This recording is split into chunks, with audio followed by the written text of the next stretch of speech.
തിരൂരങ്ങാടി നൂറുൽ ഇസ്ലാം മദ്രസയുടെ നേതൃത്വത്തിൽ പ്രതിഭാ സംഗമം സംഘടിപ്പിച്ചു. മദ്രസ PTA അധ്യക്ഷൻ കാരാടൻ അബ്ദുൾ റഷീദ് ചടങ്ങിൽ അധ്യക്ഷനായി.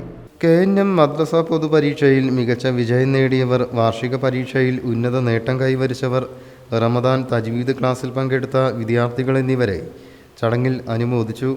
Tirurangadi Muslim orphanage committee general secretary MK Bava പരിപാടി ഉദ്ഘാടനം ചെയ്തു. മദ്രസ PTA അധ്യക്ഷൻ കാരാടൻ അബ്ദുൾ റഷീദ് അധ്യക്ഷനായി. ഇബ്രാഹിം പ്രാർത്ഥന നടത്തി. അബു സ്വാഗതവും മുനീർ താനാളൂർ ആമുഖഭാഷണവും നിർവഹിച്ചു.